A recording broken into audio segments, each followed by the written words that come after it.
Assalamualaikum warahmatullahi wabarakatuh. Pada video ini kita akan membahas tentang tes wawasan kebangsaan, materi bela negara dan pilar negara. Sebelum masuk ke pembahasan soal, kita coba lanjutkan kisi-kisi tes wawasan kebangsaan pada video pertama. Dan pada video kali ini kita akan membahas tentang bela negara dan pilar negara. Nah, sesuai Keputusan Menpan RB nomor 321 tahun 2024, bela negara di sini kita teman-teman nanti diminta untuk bisa berperan aktif dalam mempertahankan eksistensi bangsa dan negara. Jadi teman-teman harus paham makna dari apa itu bela negara, kemudian makna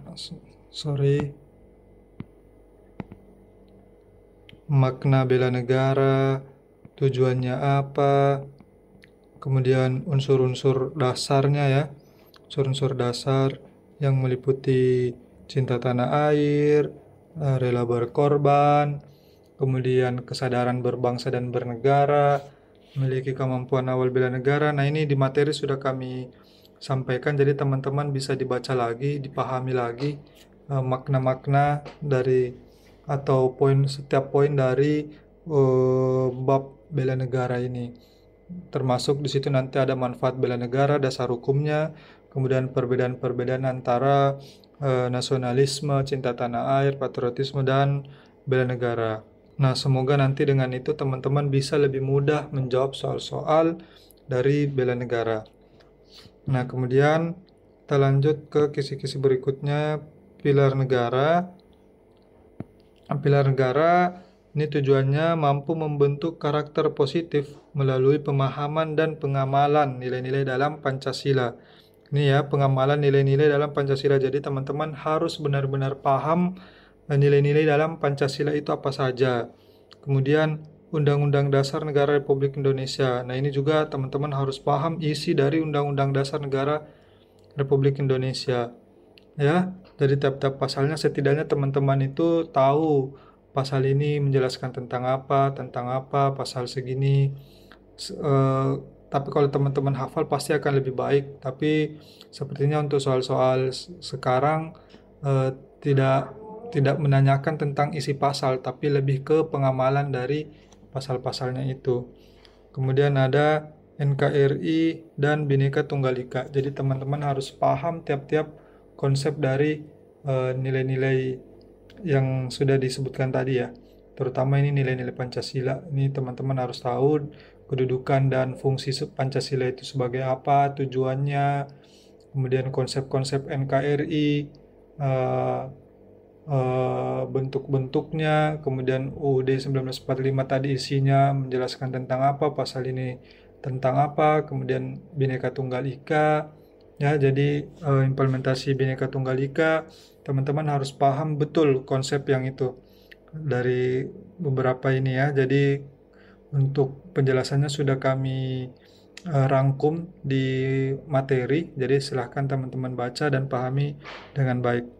Semoga bisa memudahkan teman-teman untuk menjawab soal-soal terkait dengan pilar negara. Baik, kita ke berikutnya.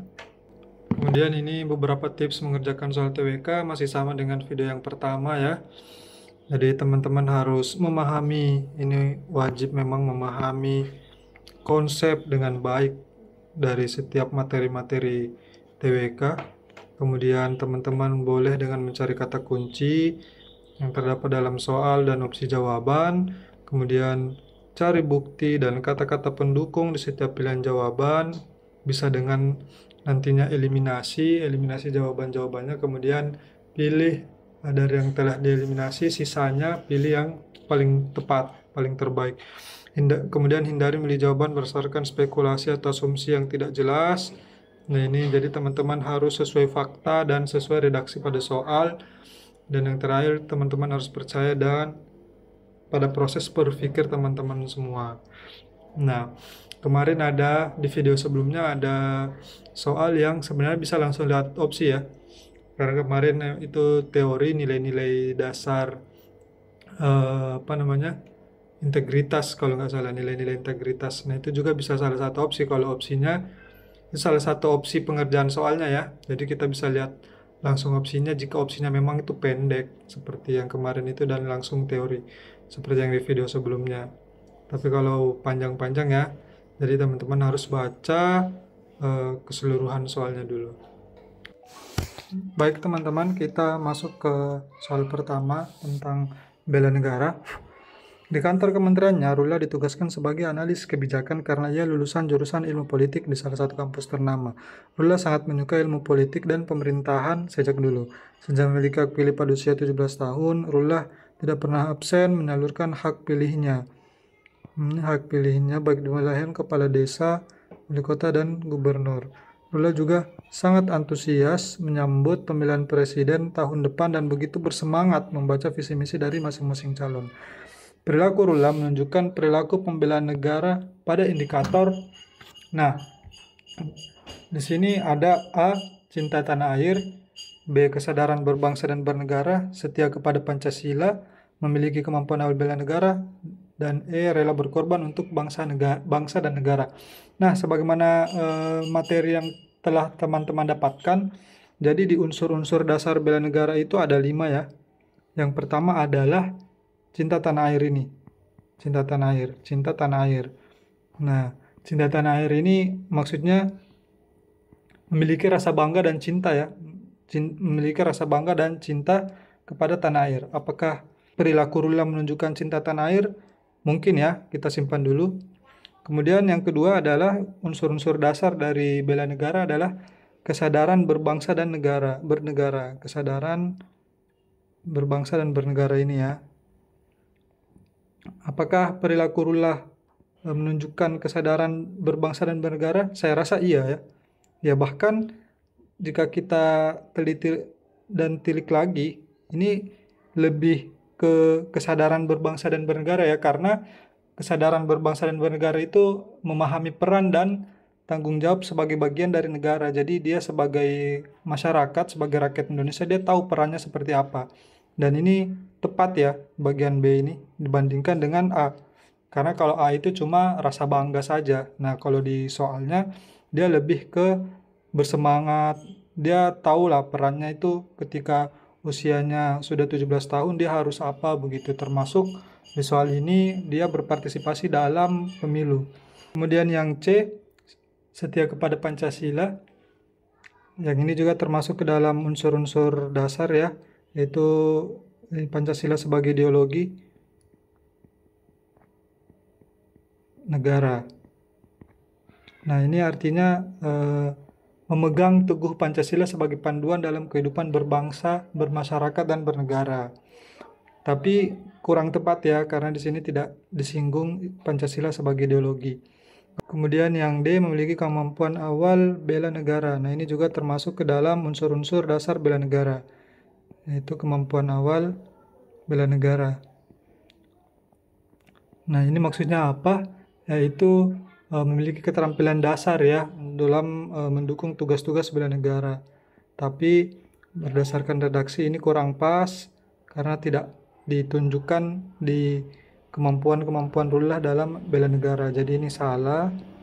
Kemudian rela berkorban untuk bangsa dan negara. Nah, ini juga termasuk ke dalam unsur-unsur dasar bela negara. Nah, maksudnya apa? Yaitu bersedia berkorban untuk mempertahankan kedaulatan negara. Nah, tapi di sini apakah Rula ada berkorban? Di sini tidak disebutkan ya. Tidak disebutkan bahwa Rula itu berkorban. Jadi di sini yang paling tepat adalah kesadaran Rula dalam berbangsa dan bernegara. Jadi jawabannya adalah B. Baik, kita ke soal berikutnya. Di waktu istirahat jam kerja, Abdul lebih sering menghabiskan waktunya untuk makan, mendengarkan musik, dan minum kopi. Alih-alih mendengarkan musik dari musisi mancanegara, Abdul lebih menyukai lagu-lagu dari musisi lokal karena menurutnya lebih nyaman didengarkan.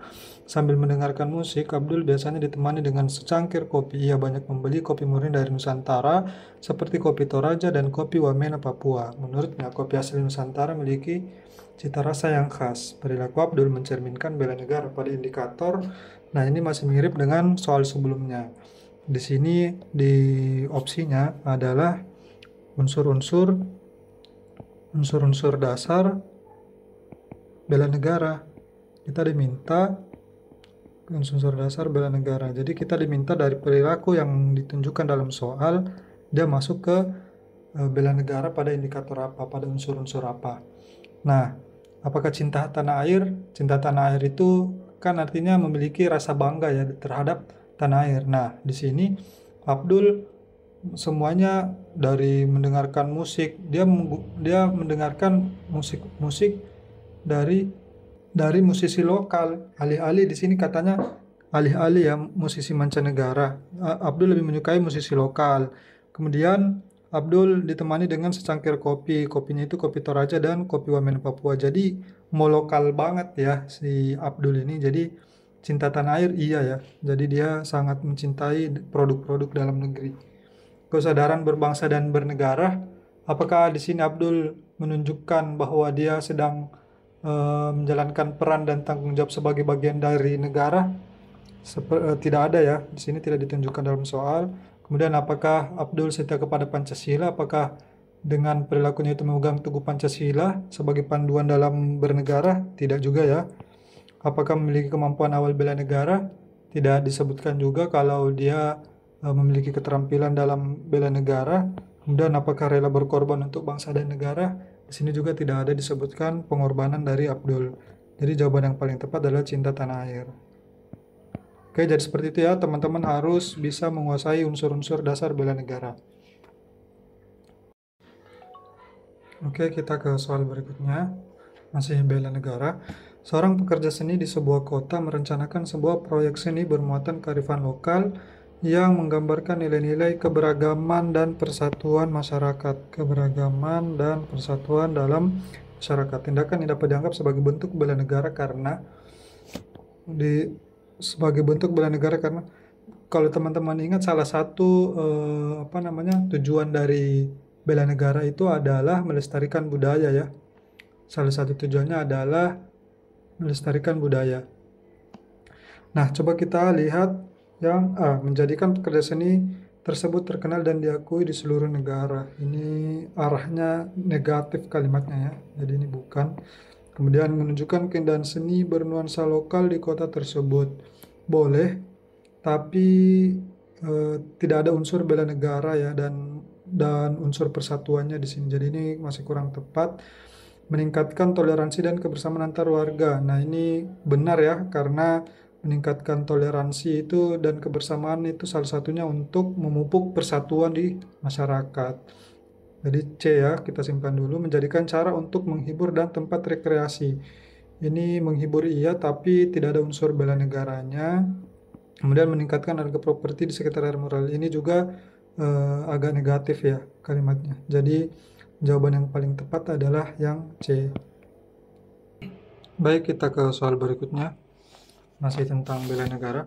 Lepasnya Pulau Sipadan dan Ligitan menjadi sejarah kelam bagian KRI karena adanya intervensi asing. Mahkamah Internasional saat itu memenangkan Malaysia dengan argumen effective occupation, menyatakan bahwa kedua pulau itu banyak dikelola oleh Malaysia daripada Indonesia. Tunjukkan manakah bukti dari upaya bela negara untuk mempertahankan Bhinneka Tunggal Ika. Oke, kita lihat pilihan jawabannya. Memperketat kegiatan patroli dan operasi militer pada wilayah perbatasan. Kalau kegiatan patroli masih tepat ya, tapi kalau operasi militer sepertinya terlalu jauh. Apalagi ini kan hasil putusan dari Mahkamah Internasional. Kalau ini sepertinya kurang pas. Apalagi di sini adalah menunjukkan bukti dari upaya bela negara untuk mempertahankan Bhinneka Tunggal Ika dari adanya pengelolaan wilayah yang dimenangkan Malaysia. Jadi sepertinya operasi militer masih kurang tepat. Kemudian meminta bantuan negara lain dalam menjaga keamanan wilayah perbatasan. Nah, ini meminta bantuan negara lain juga terlalu jauh ya. Terlalu jauh dalam sengketa di Mahkamah Internasional terkait pengelolaan wilayah. Kemudian menambah anggaran militer untuk memperkuat persenjataan di wilayah perbatasan. Nah, ini juga masih terlalu terkesan represif ya, masih terkesan apa namanya, agak masih terlalu jauh karena ini dia represif dia. Jadi ini masih kurang tepat. Kemudian menunjukkan eksistensi negara dalam pengelolaan. Nah, ini yang paling diperlukan ya. Dalam melakukan pengelolaan wilayah, Indonesia atau negara kita ini harusnya menunjukkan eksistensinya. Karena di sini kita bisa lihat Mahkamah Internasional itu memenangkan Malaysia dengan alasan lebih banyak dikelola oleh Malaysia daripada Indonesia. Jadi yang perlu dilakukan adalah menunjukkan eksistensi bahwa negara kita lah yang mengelola wilayah tersebut. Karena alasannya tadi Mahkamah Internasional memenangkan karena banyak dikelola oleh Malaysia. Yang benar deh ya, kita lihat yang membuat gentar negara lain dengan melakukan pengelolaan. Ini juga terkesan represif ya. Jadi jawaban yang paling benar adalah D. Baik, kita lanjut ke soal berikutnya. Untuk menghadapi kapitalisme global, pemerintah perlu melakukan hal-hal sebagai berikut, kecuali kapitalisme global. Kapitalisme itu gampangnya dikuasai oleh golongan tertentu ya. Jadi ada satu pihak yang biasanya menguasai eh, suatu hal tertentu, biasanya produk-produk dalam hal ekonomi. Nah, kita lihat pilihan jawabannya. Nah, di sini yang diminta di sini adalah kecuali. Berarti perlu melakukan harus berikut kecuali. Berarti kita yang dicari adalah kalimat negatif ya. Kalimat negatif. Perhatikan ini ya teman-teman, kecuali. Memanfaatkan setiap peluang yang ada secara terbuka. Ini positif. Ini sudah jelas salah karena upaya ini pasti untuk meningkatkan daya saing dan kesejahteraan rakyat. Ini positif. Berarti ini tidak termasuk. Kemudian segera melakukan pemberantasan KKN secara bersungguh-sungguh. Nah, ini juga kalimatnya positif karena ini itu ancaman integritas ya dan kemajuan suatu negara. Dan ini juga pasti penting untuk menjaga stabilitas dan kekuatan ekonomi. Ini juga positif, jadi ini salah. Kemudian menunggu kebijakan internasional di bidang ekonomi yang relevan dengan kebijakan dalam negeri. Ini ada kata-kata menunggu, artinya dia tidak proaktif ya, dia terkesan pasif terhadap adanya kapitalisme global. Dia terkesan menunggu kebijakan ekonomi internasional. Jadi ini agak negatif, kita simpan dulu. Meletakkan kerangka kebijakan yang mengarah pada sektor-sektor prospektif. Nah, ini juga positif ya, karena ini adalah langkah-langkah strategis untuk memastikan bahwa kekuatan ekonomi negara kita bisa bersaing di ekonomi global. Kemudian yang mengupayakan perubahan dari industri yang tidak kompetitif menuju industri yang lebih kompetitif dengan segera. Nah, ini juga positif karena ini juga mendorong industri kita untuk lebih kompetitif dalam menghadapi tantangan kapitalisme global. Jadi, jawabannya adalah yang C, kalimat yang negatif. Baik, teman-teman, sekarang kita masuk ke soal-soal tentang pilar negara. Pancasila bukan sekedar ideologi negara, melainkan kristalisasi nilai-nilai luhur yang telah mengakar dalam kehidupan masyarakat Indonesia. Hal ini tercermin dalam berbagai praktik budaya seperti gotong royong, musyawarah, mufakat, dan toleransi antar umat beragama. Manakah dari pernyataan berikut yang paling mencerminkan esensi Pancasila sebagai kristalisasi nilai luhur budaya bangsa Indonesia? Nah, ini ada kata kunci nilai luhur ya. Nilai luhur. Nah, kalau teman-teman cermati, di materi ada kedudukan fungsi Pancasila. Nah, nilai-nilai luhur, nah itu kalau teman-teman tahu ya, nilai-nilai luhur itu berarti fungsi kedudukan Pancasila sebagai perjanjian luhur. Jadi langsung ya ketemu di sini fungsi dan kedudukan Pancasila sebagai perjanjian luhur. Nah, perjanjian luhur apa? Nah, kata kuncinya adalah kesepakatan dari para pendiri bangsa untuk memerdekakan Indonesia. Nah, itu sebagai sumber nilai dan moral yang sudah ada sejak negara Indonesia berdiri sebagai perwujudan HAM. Nah, jadi kata kuncinya di sini ada sumber nilai dan moral dalam kehidupan berbangsa dan bernegara. Jadi jawaban yang paling tepat di sini adalah C. Ya, jadi ketika teman-teman paham eh, fungsi dan kedudukan Pancasila itu apa saja, nah di sini disebutkan di soal kristalisasi nilai luhur budaya budaya bangsa. Nah, yang paling tepat adalah sumber nilai dan moral. Nah, kita lihat opsinya yang lain. Yang A, Pancasila sebagai dasar negara yang bersifat tetap dan tidak dapat diubah. Nah, ini fungsi Pancasila sebagai dasar negara. Kemudian yang B, Pancasila sebagai ideologi pemersatu bangsa. Nah, ini fungsi Pancasila sebagai ideologi dalam mencapai tujuan negara. Kemudian yang D, Pancasila sebagai pandangan hidup. Nah, sebagai pandangan hidup ini berarti fungsi Pancasila dalam aktivitas masyarakat sehari-hari. Dan yang terakhir adalah bagian E, Pancasila sebagai falsafah hidup menjadi pedoman bagi setiap warga negara. Ini mirip dengan sebagai pandangan hidup ya. Jadi yang paling tepat untuk mencerminkan nilai Pancasila sebagai kristalisasi nilai luhur adalah sebagai perjanjian luhur, yaitu sebagai sumber nilai dan moral dalam kehidupan berbangsa dan bernegara. Jawabannya adalah C. Baik, kita ke soal berikutnya. Pasal 34 ayat 1, ini UUD ya, UUD 1945 maksudnya, berbunyi, fakir, miskin, dan anak-anak terlantar terpelihara oleh negara. Implementasi yang sesuai dari isi kandungan pasal tersebut. Nah, ini kita diminta untuk pengimplementasian pasal. Jadi di sini pasalnya masih tetap disebutkan isinya apa, dan kita diminta untuk mengimplementasikan. Nah, pilihan jawabannya, Rudi mengumpulkan donasi untuk membiayai hidup anak-anak terlantar dan anak jalanan. Ini tidak sesuai ya, karena bunyi pasal 34 ayat 1, fakir, miskin, dan anak-anak dipelihara oleh negara. Jadi kita harus cari yang negara berikan kepada fakir, miskin, dan anak-anak terlantar. Kalau yang A, ini dari orang pribadi ya, bukan dari negara, dari rakyat ke rakyat. Kemudian orang tua Bima bekerja serbutan sehingga mendapat bantuan Kartu Indonesia Pintar. Nah, Kartu Indonesia Pintar ini program negara ya. Jadi ini salah satu bentuk bantuan atau kontribusi negara dalam menjaga fakir miskin dan anak-anak terlantar. Jadi yang B betul ya. Kemudian yang C, Pak Akbar memberikan bantuan sembako kepada Pak Tarno karena menjadi korban musibah banjir. Ini juga bukan dari negara, tapi dari orang pribadi. Kemudian yang D, Pak Rahmat membiayai sekolah anak-anak yatim piatu di daerah tempat tinggalnya. Ini juga salah karena ini orang pribadi juga. Kemudian Darso membuat organisasi berbagi peduli dan rutin memberikan sembako pada keluarga miskin di desanya. Juga salah karena ini dari orang pribadi, bukan dari negara. Oke, seperti itu ya. Baik, kita lanjutkan ke soal berikutnya. Masih pilar negara. Pancasila adalah dasar falsafah negara Indonesia yang terdiri dari 5 sila. Nilai Pancasila bersifat universal dan mengandung makna yang mendalam.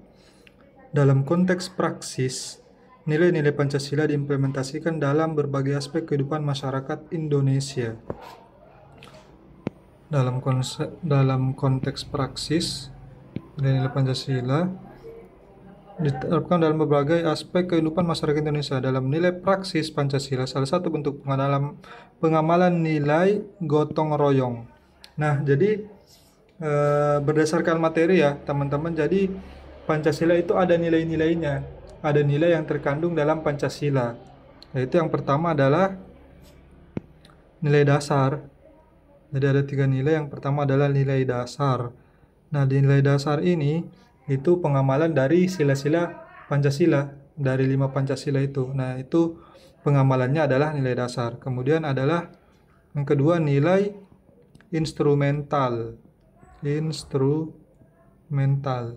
Nah, ini adalah nilai-nilai penjabaran dari nilai-nilai dasar ya. Jadi penjabaran nilai-nilai dasar itu adalah nilai instrumental. Kemudian yang ketiga adalah nilai praksis. Nah, nilai praksis ini yang ditanyakan pada soal. Nah, untuk nilai praksis ini adalah realisasi dari nilai-nilai instrumental pada kehidupan sehari-hari. Oke ya. Nah, sekarang kita lihat opsinya. Ini yang berkaitan dengan gotong royong ya. Meningkatkan rasa solidaritas antar warga. Nah, ini sebenarnya termasuk apa namanya, nilai praksis, tapi dia kurang spesifik. Jawabannya dia masih luas ya, masih kurang spesifik, tapi kita coba simpan dulu. Kemudian menjaga keutuhan dan kedaulatan negara. Ini lebih ke bela negara ya, tidak ada unsur gotong royong di sini. Jadi ini salah. Kemudian memahami dan menghormati perbedaan suku dan agama. Ini lebih ke toleransi, tidak ada gotong royong di sana. Kemudian menjaga kelestarian alam dan lingkungan. Ini bisa ya, menjaga kelestarian alam dan lingkungan bersama-sama untuk menjaga kelestarian lingkungan. Nah, ini boleh. Kemudian mendorong kemajuan ilmu pengetahuan dan teknologi. Ini lebih ke pendidikan, tidak ada unsur apa namanya, gotong royong. Nah, jadi ada dua ya, A sama D. Meningkatkan rasa solidaritas antar warga, atau D, menjaga kelestarian alam dan lingkungan. Nah, menurut saya jawaban yang paling tepat adalah D ya, karena rasa solidaritas ini itu kurang spesifik, kurang spesifik. Jadi dia masih secara umum. Rasa solidaritas itu dia masih secara umum, tidak terikat langsung dengan gotong royong. Nah, menjaga kelestarian itu lebih spesifik, menjaga kelestarian lebih spesifik dalam gotong royong. Jadi gotong royong dalam menjaga lingkungan itu lebih menekankan kerjasama, kemudian ada tanggung jawab di sana, kemudian kepedulian juga terhadap kesejahteraan bersama dalam menjaga lingkungan. Jadi jawaban yang paling tepat adalah D.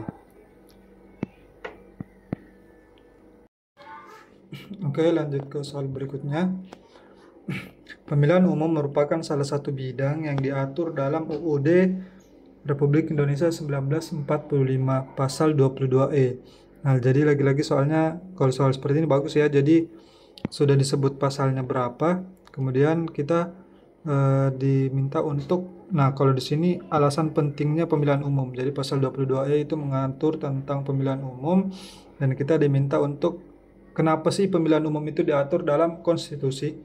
Nah, kita coba lihat pilihan jawabannya. Yang A, pelaksanaan pemilihan umum akan menghasilkan pemimpin yang kredibel.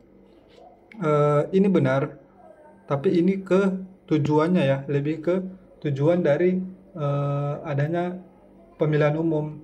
Jadi pemilihan umum itu diatur di dalam konstitusi, bukan semata-mata untuk hasil akhirnya. Jadi perlu di sini yang ditanyakan adalah kenapa sih diatur, bukan hasil dari pemilihan umum itu. Ya, jadi ini kurang tepat sih, kurang tepat. Kemudian proses yang B, proses demokrasi merupakan proses panjang dan perlu diatur dengan jelas. Nah, ini masuk ya. Jadi kenapa sih pemilihan umum itu harus diatur di dalam konstitusi? Nah, karena demokrasi itu merupakan proses panjang dan perlu diatur dengan jelas. Jadi untuk memastikan demokrasi itu berjalan sesuai dengan prosesnya dengan baik, adil, dan transparan. Jadi ini bisa ya kita simpan dulu. Nah, yang C, pemilihan umum merupakan cerminan Indonesia sebagai negara demokrasi. Nah, ini mencerminkan sebagai negara demokrasi, iya ya, tapi ini bukan dampak dari pelaksanaan pemilu. Nah, jadi yang ini tuh bukan alasan utama lah, bukan alasan utama kenapa pemilu itu harus diatur di dalam konstitusi. Ya, jadi ini kurang tepat. Kemudian yang D, demokrasi langsung harus tercermin dari pelaksanaan pemilu. Nah, ini juga merupakan konsekuensi ya, merupakan konsekuensi dari proses pemilihan pemilu, bukan alasan utamanya. Karena kalau kita lihat ya masih lebih penting ya kita memastikan bahwa proses demokrasi yang panjang dan kompleks itu bisa dilaksanakan dengan aturan yang jelas. Nah, ini masih lebih tepat yang B. Kemudian yang D, pemilihan umum merupakan agenda demokrasi yang memerlukan biaya besar. Biaya besar ini merupakan aspek teknis ya di dalam penerapan atau pelaksanaan pemilu. Nah, jadi jawaban yang paling tepat adalah B ya, B. Jadi kita perlu untuk memastikan pemilihan umum itu adalah mekanisme penting yang pengaturannya jelas, prosesnya bisa berjalan dengan baik, adil, dan transparan. Nah, jadi ini alasan utamanya kenapa pemilihan umum diatur dalam konstitusi. Baik, kita lanjut ke soal berikutnya. Masih pilar negara. Pemilihan kepala daerah sebagai representasi demokrasi yang terjadinya di daerah perlu diatur pelaksananya dalam sebuah peraturan perundang-undangan. Berikut ini merupakan salah satu dampak yang terjadi jika para legislator tidak memperhatikan UUD 1945 dalam menyusun perundang-undangan. Jadi kita diminta untuk mencari dampak apabila legislator tidak menyusun perundang-undangan tentang pemilihan kepala daerah tanpa memperhatikan UUD 1945. Oke, jadi kita diminta dampaknya ya, berarti kita cari yang negatif. Pertama, kepala daerah akan diuntungkan dengan adanya kelonggaran aturan pilkada. Nah, ini negatif, boleh ya, ini jawabannya. Kita simpan dulu. Kemudian pelaksanaan pemilihan kepala daerah tidak dapat berjalan dengan demokrasi dan adil. Ini juga negatif, boleh kita coba simpan dulu. Terjadinya konflik yang berkelanjutan antar pendukung kepala daerah dalam pilkada. Ini juga boleh, tapi ini terlalu jauh ya, karena ini konflik yang dilakukan oleh antar pendukung. Jadi ini kita sisihkan. Kemudian legislator menjadi pihak pertama yang harus bertanggung jawab jika terjadinya konflik.